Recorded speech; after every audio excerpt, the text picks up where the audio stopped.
Now, more than 50 years after the world's highest mountain was conquered, Everest has been the scene of another record-breaking feat. Yeah, Holly Budge was one of 3 skydivers who were the first, there she is, to free fall from the extreme altitude of 29,000 feet above the peak. She was the only woman in the team. Boom, coming down to land, and she's with us now. Morning, Holly. What Morning. an amazing thing. And this was just last Sunday. Yes, that's right. And you landed in the highest drop zone ever achieved by parachutists at 12,350 feet above sea level. Yes. Extraordinary, isn't it? Can I ask why? Yes, go on.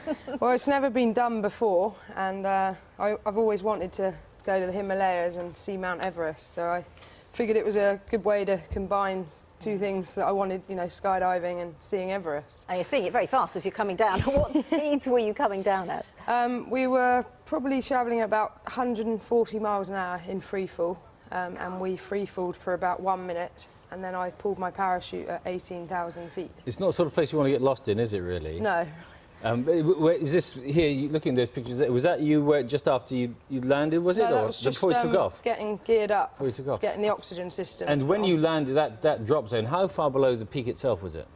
Well, the drop zone's at 12,350 feet, and the peak is at the same level where we got out at 29,500 feet. Did you see it as you went past?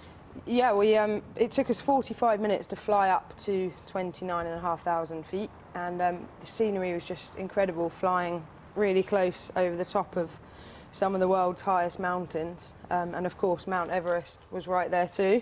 And how long did it take you to come down? 1 minute, and then 5 minutes under canopy. So. Were you worried at any stage? I think I'd be lying if I said, of course, I wasn't nervous, but it's just a very different skydive than normal, having all the oxygen systems on and much bigger parachute, much faster. You're going down through cloud there?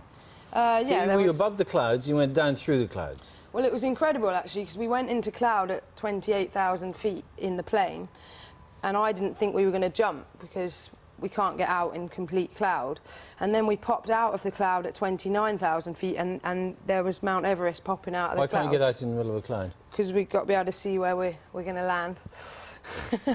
So it is very different. As you say, you've got a whole load of kit on, which presumably makes it a lot more cumbersome, yeah, does it? it was much heavier than my normal equipment, so yeah. Now you've done it, would you like to find other very high mountains? What about K2? Would that be a dangerous one to...?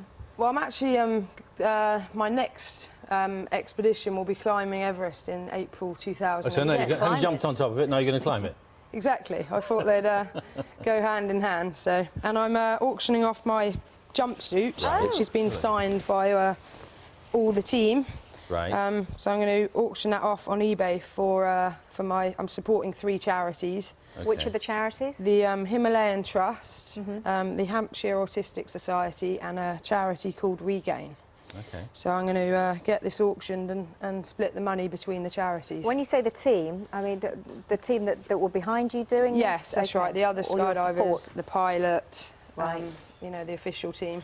So when you plan to go up Everest, how long to you prepare for that? April 2010. So I think it's going to take that long to train. Excellent. For it. And how will you train? I mean, how much training do you need to do to Well, go for this jump, I've been training for about 6 months with a Bristol-based trainer, Andy Wadsworth, and he's been quite tough on me. So I think for Everest, it's going to be a lot of gym work again, and just getting in the mountains. Yeah. And some Kendall mint cake. Exactly. It'll take you a bit longer than 5 minutes to get up to the top, won't it? Yeah. Well, I hope so. Well, good luck with that, Holly. Thanks very much for coming to see us. And good luck with the auction. Thanks very much. Some money for your charities. Slightly lower on the ground, sort of 0 feet altitude, really. It's Louise in Blue Peter Garden. Hello, I'd rather look up at the blue sky rather than look down, and actually it is a beautiful sky this morning. Plenty of blue around today. In fact, plenty of good news in terms of the weather for the next